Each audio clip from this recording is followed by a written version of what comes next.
Hi అండి. అందరికీ నమస్కారం. ఎలా ఉన్నారు అందరూ? ఈరోజు నేను ఇంకొక మంచి కథతో మీ ముందుకు వచ్చాను. ఈరోజు మనం సొరకాయల స్వామి గురించి తెలుసుకుందాం.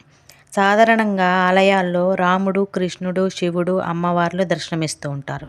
కానీ నేను ఈరోజు మీకు చెప్పబోయే ఆలయంలో మాత్రం ఓ యోగి సొరకాయల స్వామిగా పూజలు అందుకుంటూ ఉంటాడు.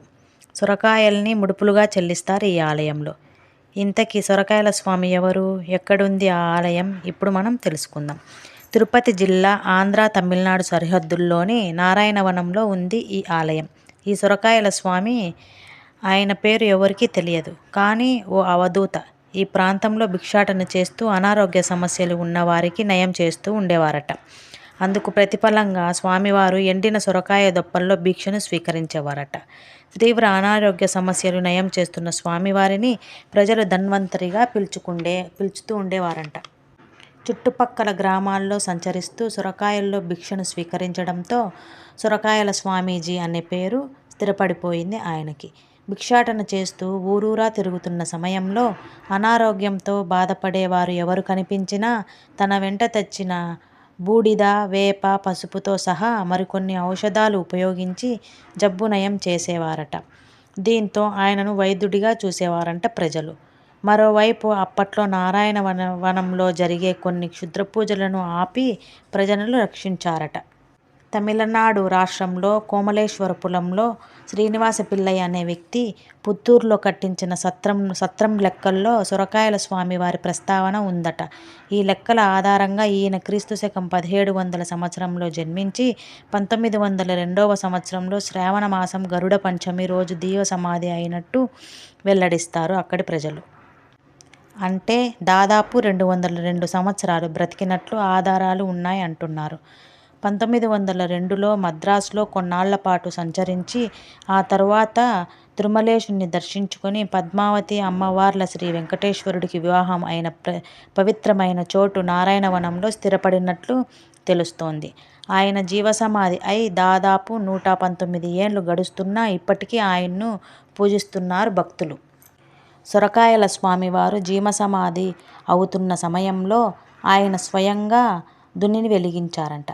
అది ఇప్పటికీ 24 గంటల పాటు వెలుగుతూనే ఉంటుందట.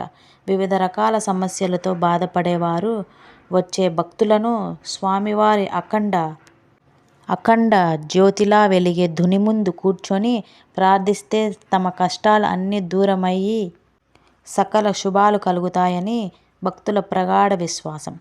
ఈ ధుని నుంచి తీసిన బూడిదే భక్తులకు ప్రసాదంగా అందిస్తారు. అదే దివ్య ఔషధంలా అన్నది భక్తుల విశ్వాసం.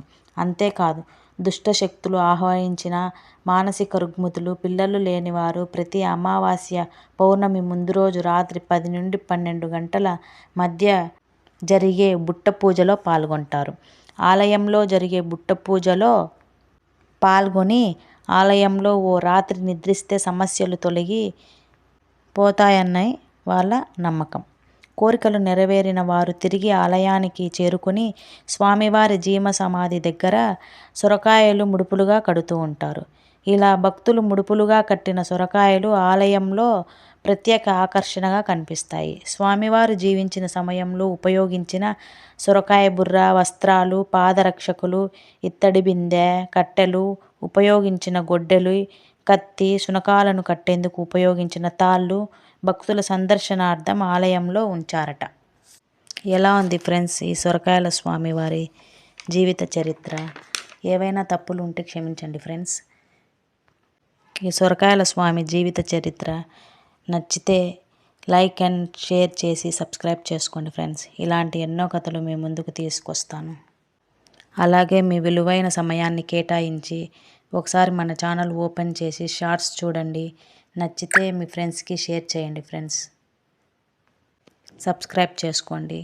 Bye friends. ఇంకో కథతో మళ్ళీ మీ ముందుకు వస్తాను. బాయ్. ఈ సొరకాయల స్వామికి జై.